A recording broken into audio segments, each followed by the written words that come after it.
ನಮ್ಮ ಸನಾತನ ಸಂಸ್ಕೃತಿಯಲ್ಲಿ ಗೋಮಾತೆಗೆ ಶ್ರೇಷ್ಠ ಸ್ಥಾನವನ್ನು ನೀಡಲಾಗಿದೆ. ಇದರ ಪರಿಶುದ್ಧ ಹಾಲು ಹಾಗೂ ಉತ್ಪನ್ನಗಳು ದೈಹಿಕ ಮತ್ತು ಮಾನಸಿಕ ಆರೋಗ್ಯ ವೃದ್ಧಿಸುತ್ತದೆ.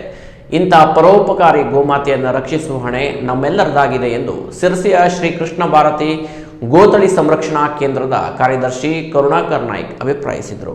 ಕುಮಟಾದ ಡಾಕ್ಟರ್ ಎವಿ ಬಾಳಿಗ ವಾಣಿಜ್ಯ ಮಹಾವಿದ್ಯಾಲಯದಲ್ಲಿ ಯೂನಿಯನ್ ವಿಭಾಗದ ವತಿಯಿಂದ ಹಮ್ಮಿಕೊಂಡಿದ್ದ ಗೋ ಸಂರಕ್ಷಣೆ ಕುರಿತ ವಿಶೇಷ ಉಪನ್ಯಾಸ ಕಾರ್ಯಕ್ರಮದಲ್ಲಿ ಮಾತನಾಡಿದ ಅವರು, ಇಂದಿನ ದಿನಗಳಲ್ಲಿ ಆಧುನಿಕ ಕೃಷಿ ಪದ್ಧತಿ ಜಾಗತೀಕರಣದ ಪ್ರಭಾವದಿಂದ ಕೃಷಿಯಲ್ಲಿ ಹಲವಾರು ತಂತ್ರಜ್ಞಾನಗಳನ್ನು ಬಳಸಲಾಗುತ್ತಿದೆ. ಇದರ ಪರಿಣಾಮವಾಗಿ ಗೋವನ್ನು ಸಾಕುವವರ ಸಂಖ್ಯೆ ಕಡಿಮೆಯಾಗುತ್ತಿದೆ. ದೇಶಿ ಗೋವುಗಳ ಸಾಕಾಣಿಕೆಯಿಂದ ಹಲವಾರು ಆರ್ಥಿಕ, ಸಾಮಾಜಿಕ, ಧಾರ್ಮಿಕ, ಆರೋಗ್ಯಕರ, ಸಾಂಸ್ಕೃತಿಕ ಪ್ರಯೋಜನಗಳಿದ್ದು, ಈ ಕುರಿತು ಇಂದಿನ ಯುವಜನತೆಯಲ್ಲಿ ಅರಿವು ಮೂಡಿಸುವ ಕಾರ್ಯಗಳಾಗಬೇಕು. ನೂರಾರು ಸಂಖ್ಯೆಯಲ್ಲಿ ದೇಸಿ ಗೋವುಗಳ ತಳಿಗಳ ಸಂಖ್ಯೆ ಇಂದು 25 ತಳಿಗಳಿಗೆ ಇಳಿದಿದ್ದು ಅತ್ಯಂತ ಆತಂಕಕಾರಿ ಬೆಳವಣಿಗೆಯಾಗಿದ್ದು, ಈ ಕುರಿತು ನಾವೆಲ್ಲರೂ ಗಂಭೀರವಾಗಿ ಚಿಂತನೆ ಮಾಡಿ ನಮ್ಮ ಗೋತಳಿಗಳ ಸಂರಕ್ಷಣೆ ಹಾಗೂ ಅಭಿವೃದ್ಧಿ ಮಾಡಲು ಶಕ್ತಿ ಮೀರಿ ಶ್ರಮಿಸಬೇಕು.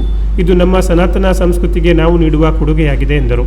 ಅಧ್ಯಕ್ಷತೆ ವಹಿಸಿದ್ದ ಪ್ರಾಚಾರ್ಯ ಡಾಕ್ಟರ್ ND ನಾಯ್ಕ್ ಮಾತನಾಡಿ, ಗೋವುಗಳ ಸಂರಕ್ಷಣೆ ಹಾಗೂ ಸಾಕಾಣಿಕೆ ಕೇವಲ ಧಾರ್ಮಿಕವಾಗಿ, ಸಾಂಸ್ಕೃತಿಕವಾಗಿ ಅಷ್ಟೇ ಮುಖ್ಯವಲ್ಲ, ಆರ್ಥಿಕವಾಗಿ ಕೂಡ ಬಹು ಮುಖ್ಯವಾಗಿದೆ. ಹಲವಾರು ದೇಶಗಳಲ್ಲಿ ಗೋ ಸಾಕಾಣಿಕೆಯು ಪ್ರಮುಖ ಲಾಭದಾಯಕ ಉದ್ಯೋಗಗಳಲ್ಲಿ ಒಂದಾಗಿದೆ.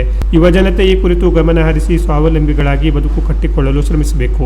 ಸದ್ಯದ ಪರಿಸ್ಥಿತಿಯನ್ನು ಅವಲೋಕಿಸಿದರೆ ಗೋವುಗಳ ಮಾರಣ ಹೋಮದ ಜೊತೆಗೆ ಮಾನವನ ಮಾರಣ ಹೋಮ ಕೂಡ ನಡೆಯುತ್ತಿದೆ. ಹಲವಾರು ವಸಾಹತುಶಾಹಿ ದೇಶಗಳು ಯುದ್ಧದ ಉನ್ಮಾನದಲ್ಲಿ ಮಾನವ ಹಕ್ಕುಗಳನ್ನೇ ಉಲ್ಲಂಘಿಸಿ ನರಹಂತಕರಾಗುತ್ತಿರುವುದು ವಿಷಾದನೀಯ ಸಂಗತಿಯಾಗಿದೆ. ಹೀಗಾಗಿ ವಿದ್ಯಾರ್ಥಿಗಳು ಇಂತಹ ದುಷ್ಟಶಕ್ತಿಗಳ ಕುರಿತು ಜಾಗೃತರಾಗಿದ್ದು ಮಾನವೀಯ ಮೌಲ್ಯಗಳನ್ನು ತಮ್ಮಲ್ಲಿ ಅಳವಡಿಸಿಕೊಂಡು ಉತ್ತಮ ಪ್ರಜೆಗಳಾಗಿ ಬಾಳಬೇಕು ಎಂದು ಕರೆ ನೀಡಿದರು. ಯೂನಿಯನ್ ಕಾರ್ಯಾಧ್ಯಕ್ಷ ಡಾಕ್ಟರ್ ಅರವಿಂದ ನಾಯಕ್, ಪ್ರೊಫೆಸರ್ ಸಂತೋಷ್ ಶಾನ್ಭಾಗ್, ವಿದ್ಯಾರ್ಥಿ ಯೂನಿಯನ್ ಕಾರ್ಯದರ್ಶಿಗಳಾದ ವಿಕಾಸ್ ನಾಯ್ಕ್, ದೀಪಾಪೈ ವೇದಿಕೆಯಲ್ಲಿ ಉಪಸ್ಥಿತರಿದ್ದರು.